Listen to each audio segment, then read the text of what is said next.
It's easy to make these fantastic 3D pop-up cards which fold flat for postage.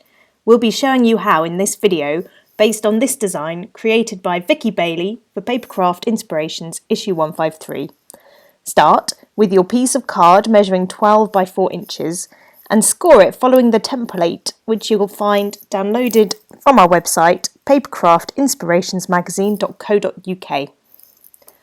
Once you've scored the design following the lines on the template, look back and cut through the lines that you need to cut, following the score lines that you've already marked out on your card.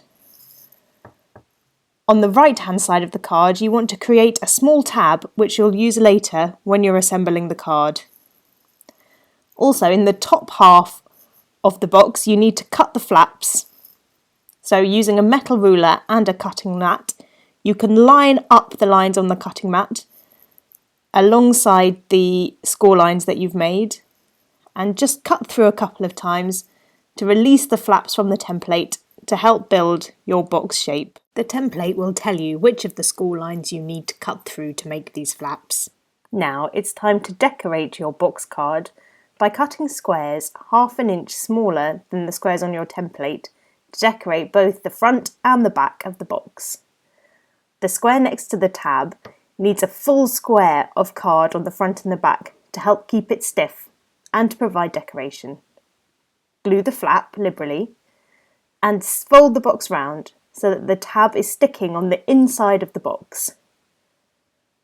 Set your box aside to dry.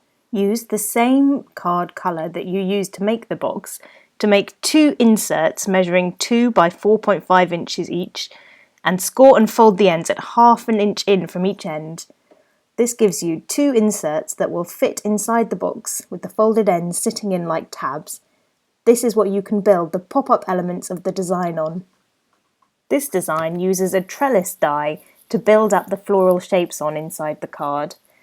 The die that we've used is the La La Land diamond wire die, and here we're cutting 2 die cuts and attaching them onto the inserts before we put them into the card. This is much easier than trying to add the die cut shapes after you've stuck the inserts in. So for the one that's going to be at the back of the box, we've stuck the trellis die cut right to the top of the insert so that it'll sit much higher than the second die cut, which, as you can see, it's sat right at the bottom of the insert, so you get a nice layer effect once they're in place. Glue up the tabs on your second die cut and sit it towards the front of the card, ready to build up the design on. Start by layering up the back of the pop-up card with some green foliage. We've cut this using the My Favourite Things leafy greenery die. Now I'm adding some butterflies cut using Wild Rose Studios little butterfly die, and to give them extra height I'm using a strip of clear acetate stuck with sticky pads at the top and bottom and attaching this onto the trellis die sitting at the back of the card. I'm also adding some more of the foliage to sit around the butterflies, sticking these with sticky fixers to the back trellis die cut. Now I'm adding some Gerbera daisies cut using the My Favourite Things Gerbera daisy die. Build up the decoration on the front trellis panel and the front and sides of your box card in the same way, adding many different box cuts to create a fantastic explosion of a pop-up box card that can be folded flat for postage. Look out for this great design and other inspirations in Papercraft Inspirations issue 153.